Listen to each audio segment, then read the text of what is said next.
Hello, my most amazing artists. Today you're going to finish your story quilt. Your goal is to finish. So last week you worked on 2 different ideas for your story quilt, and you should have one that you like the best. And what you're going to do is, if you want to redraw it, you can redraw it in the center here.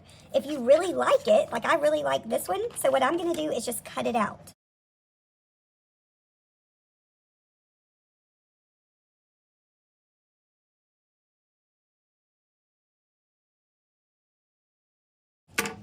Okay, throw this in the garbage when you're finished. And what you'll do is you'll just glue this right in the center, and you will then cut this part out. So we'll talk about that. Now, remember, I want you to have a lot of detail in your story quilt idea. We talked last week about having a foreground, which is down here at the bottom. It's the bigger things in the front, the stuff that's closest to us. The middle ground, which is sort of in the middle of your square. So in this case, it's the fence. And then the background, which is the sky.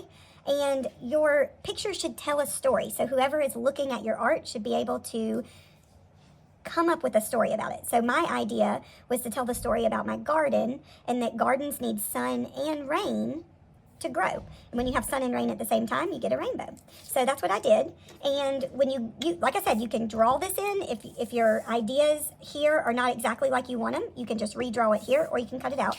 When you glue this in, you're going to want to put glue on the cutout paper. I like to glue a border, and then put an X down the middle. And then I will place my square in there.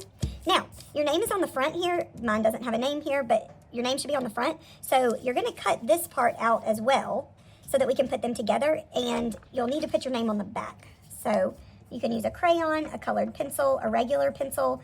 Don't use a Sharpie, because if you use the Sharpie, it might bleed through and get on your design. The Sharpies are here so that you can outline your picture. It just really makes it stand out. So you see my flowers are outlined, my fence is outlined. I didn't outline my rainbow because I didn't think it needed it, but most of your pencil lines that you drew should be outlined, and that will make that stand out. All right, the final thing before you're ready to turn this in is you're gonna cut your quilt square out. And today, if there's time, you can go to the carpet and play with the toys. Now, if you'll remember, my main rule on the carpet with the toys is that we don't dump them out. So you need to follow all my classroom rules. Be kind, be safe, you shouldn't be throwing anything, spread out, be sure that you're sharing, letting everyone play, but then don't dump any buckets out. It takes too long to clean up. Okay, so I'm finished with this. I will turn it in just like this. I will make sure that all of my supplies are rolled down, lids on, put away in the proper place. My trash is thrown in the garbage can. And don't go to the carpet until your spot at your table is completely cleaned up. So don't leave any scissors, glue, Sharpies out. Put them back where they go, and then you can go to the carpet to play. Have fun.